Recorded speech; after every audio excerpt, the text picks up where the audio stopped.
3:48 Crimea time, in the thick pre-dawn fog, Russian forces were conducting a critical S-400 resupply operation. 448 N-6 missiles, each worth $2 million, were being transferred from transport trucks. In around 70 seconds, a single Ukrainian Wild Hornet FPV drone, costing just $15,000, would destroy all 4 missiles in a chain reaction that would expose a fundamental vulnerability in Russia's defensive strategy. If you were commanding Russia's air defenses, would you have detected this threat? Would your multi-million-dollar systems have stopped it? Because what happened next wasn't just an attack, it was a demonstration that modern warfare's cost equation has been completely inverted. It was proof that David doesn't just beat Goliath anymore. David takes Goliath's lunch money, posts about it on social media, and does it all for less than the price of a used Honda Civic. For weeks, Ukraine had been systematically depleting S-400 missile stocks across Crimea like a teenager raiding their parents' liquor cabinet, one bottle at a time, until suddenly the whole thing's empty. Every intercept meant one less missile in an already strained inventory. Russia's solution was a pre-dawn resupply convoy, using natural fog cover to mask the movement.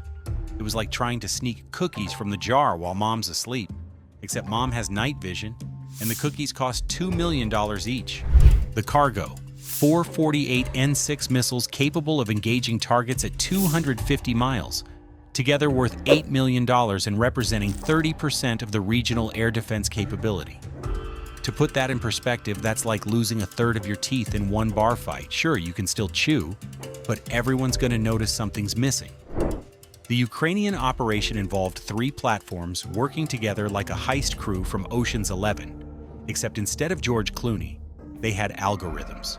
A Magura V5 maritime drone, an 18-foot unmanned vessel with Starlink, had deployed from near Odessa and traveled over 100 miles across the Black Sea. That's like sending a remote-controlled jet ski from New York to Philadelphia. Except this jet ski was carrying enough firepower to ruin someone's entire week. A Leica 100 surveillance drone maintained position 30 feet above the water, playing the world's most expensive game of I Spy. It had been watching those trucks like a hawk watches a mouse, or more accurately, like your ex watches your Instagram stories, obsessively and with questionable intentions. The strike package consisted of 3 Wild Hornet FPV drones, each weighing 10 pounds and carrying a 3-pound PG-9B-shaped charge. Total Ukrainian investment, $15,000. They were about to face off against the Podlet K-1 radar, Pantsir S-1 missile system, Krasika 4 electronic warfare platform, and Nebo-M radar. Hundreds of millions in defensive technology.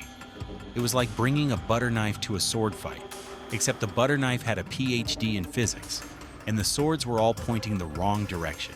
The Russian defensive architecture was like a bouncer at an exclusive nightclub, impressive, intimidating, and completely unprepared for someone sneaking in through the bathroom window. The Podlet K-1 radar provided 25-mile detection coverage for anything flying above 50 feet. Below that, it might as well be trying to spot submarines in a cornfield. The Pantsir S-1 combined radar, optical, and thermal sensors with 57 E-6 missiles costing $100,000 each. The military equivalent of using a sledgehammer to kill a mosquito. Sure, it works, but there's probably a cheaper way. The Krasika 4 could generate a 50-mile jamming bubble, turning the electromagnetic spectrum into the audio equivalent of a death metal concert in a blender. The Nebo-M offered long-range detection but required several minutes to boot up, like trying to start Windows 95 while your house is on fire. But here's the thing. These systems were designed when threats were expensive, limited, and flew high enough to cast shadows. The Podlet K-1 was optimized for cruise missiles with radar signatures the size of flying refrigerators, not drones smaller than a Thanksgiving turkey. This created what I call the economic detection gap. That awkward space where you can technically see the threat, but engaging it costs more than your kid's college tuition. The Wild Hornets were the technological equivalent of that friend who shows up to a black tie event in flip-flops and somehow still gets in. They used frequency hopping, switching channels 500 times per second. Imagine trying to have a phone conversation while changing phones 500 times every second. Good luck jamming that. The Cortizia AI guidance system gave them terminal autonomy.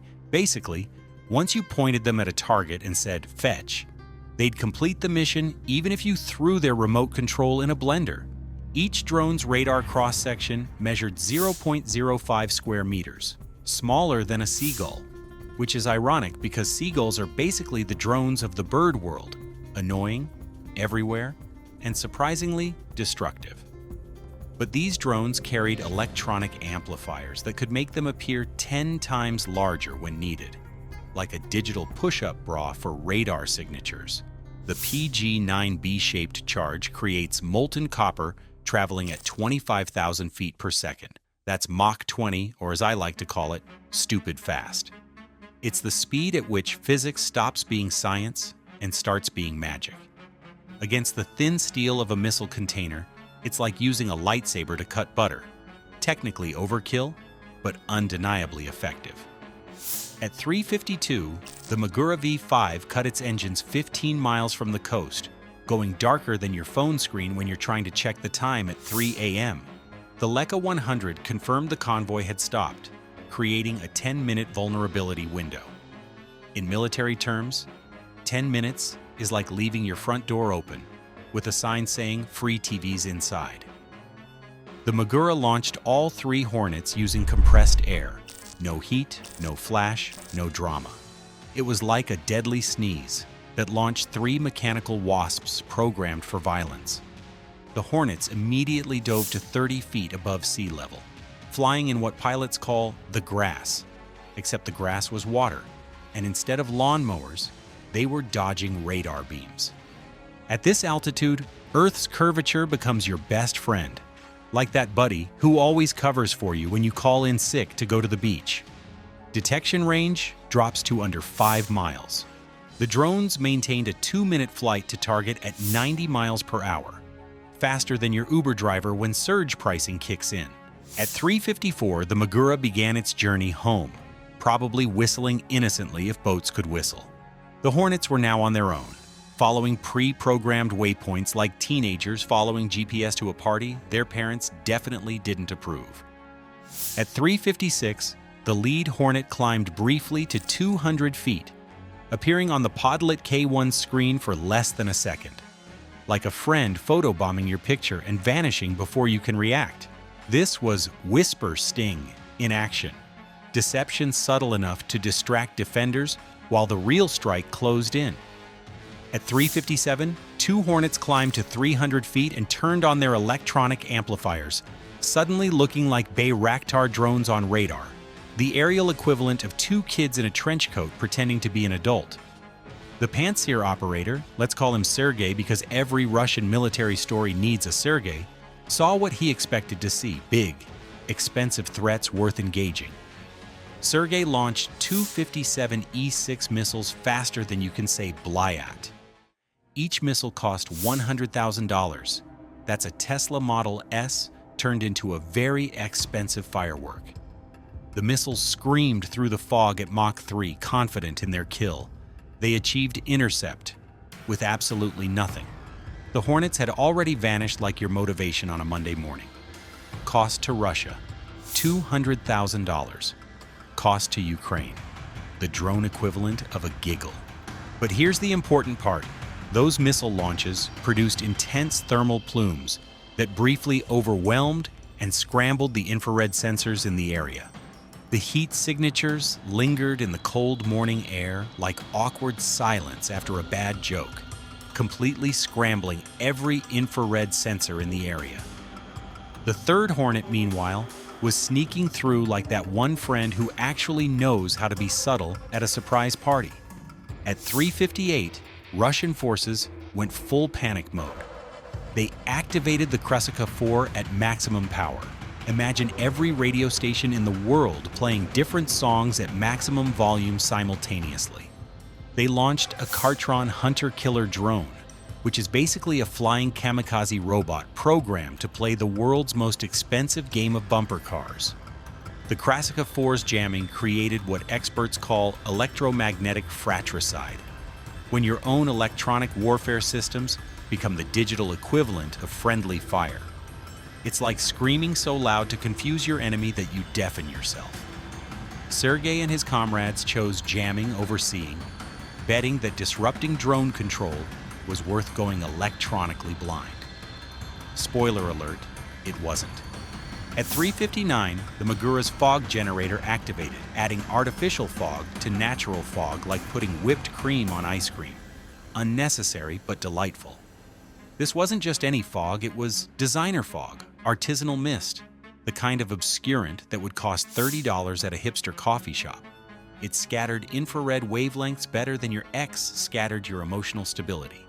At 4 a.m., the convoy began dispersing like roaches when you turn on the kitchen light, except roaches are faster and don't carry $8 million in missiles. The trucks could only manage 10 to 15 miles per hour on rough terrain, about as fast as a jogger who's really just walking with enthusiasm.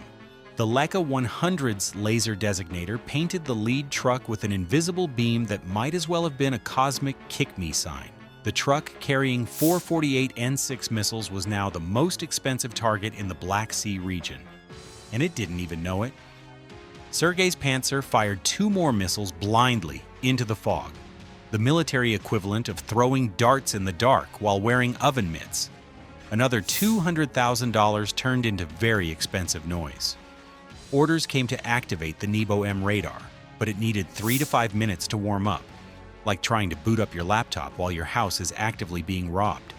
The Cortizia AI took control of the final approach with the cold efficiency of a self-checkout machine that actually works. It identified the GAZ 3308 truck through the fog, calculated the optimal impact point, and committed to the strike with zero hesitation. Like ordering pizza at 2 a.m., no second thoughts, no regrets. The final 10 seconds must have felt like hours to anyone watching. The Hornet closed at 130 feet per second, locked onto its target like a heat-seeking missile with a grudge. Impact occurred at the forward cargo bed, right where the math said it should. The PG-9B-shaped charge detonated, creating a jet of molten copper that turned physics into poetry. 25,000 feet per second of pure, directed nope punched through the truck's armor like it was made of wishes and good intentions. The first missile's solid rocket motor ignited faster than your temper in traffic. Within a few seconds, all 4 missiles joined the party nobody wanted to attend. The sympathetic detonation of roughly 8,000 pounds of propellant produced a fireball hundreds of feet high and a thermal pulse strong enough to damage nearby equipment and ignite secondary fires. Each 48 N6 contained enough explosive to level a city block, and there were 4 of them having a simultaneous temper tantrum. The overpressure wave would have shattered windows 2 miles away. Imagine the world's worst bass drop, but instead of dubstep, it's death. The thermal pulse reached 5,000 degrees Fahrenheit, hot enough to melt steel, dreams, and any Russian confidence in their air defense network. Total destruction time, 1.3 seconds, from impact to complete annihilation faster than you can say, special military operation. The blast turned a $2 million missile convoy into modern art nobody asked for. At 4:05, the smoke cleared to reveal what $15,000 worth of drone could do to $8 million worth of missiles. The math was simpler than a kindergarten worksheet, but more painful than stepping on Legos. Ukraine spent grocery money to destroy a small nation's defense budget. This represents a 533 to 1 cost exchange ratio, a 53,000% return on investment. Wall Street traders would literally sell their grandmothers for returns like that. At this exchange rate, Ukraine could theoretically delete $5.3 billion in Russian equipment for the price of a modest yacht. But the real damage went deeper than money. Each S-400 operator requires 3 to 4 years of training. That's longer than most bachelor's degrees and significantly less fun. Each missile requires specialized manufacturing that Russia struggles to maintain under sanctions. It's like trying to bake a cake when half the ingredients are illegal and the other half are in Finland. The psychological impact rippled through Russian logistics like a bad rumor at a high school reunion. If a convoy protected by hundreds of millions in air defense could be destroyed by something that costs less than a decent used car, what was actually safe? The answer apparently was nothing. This operation exposed the military equivalent of bringing a gun to a knife fight and losing because the knife had a doctorate in stabbing. Traditional air defense systems, designed to swat million-dollar missiles, struggled against drones that cost less than a family vacation to Disney World. The whisper-sting tactic proved that in modern warfare, being clever beats being expensive. It's like that kid in school who beat everyone at chess while they were still learning checkers. Technically the same board, completely different game. Ukraine demonstrated that logistics, the boring part of war nobody makes movies about, had become the Achilles heel of modern militaries. When $15,000 drones can strike 100 miles behind enemy lines, every supply truck becomes a potential YouTube highlight reel.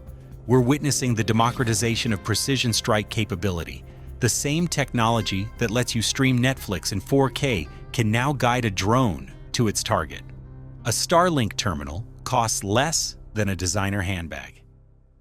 AI processors cost less than a gaming console. Add explosives, and you've got a weapon system that would have been science fiction when the first iPhone came out. So here's my question for you. If you were Ukraine's military planners, what would you target next? Another S-400 site to keep that hole in Russia's air defense growing like a pothole in spring? A fuel depot to give those tanks an extended vacation? Or maybe go full chaos mode and target those electronic warfare systems Russia treats like they're precious? Drop your best target suggestion in the comments below. And don't forget to absolutely obliterate that subscribe button and ring the notification bell like it owes you money. Until next time.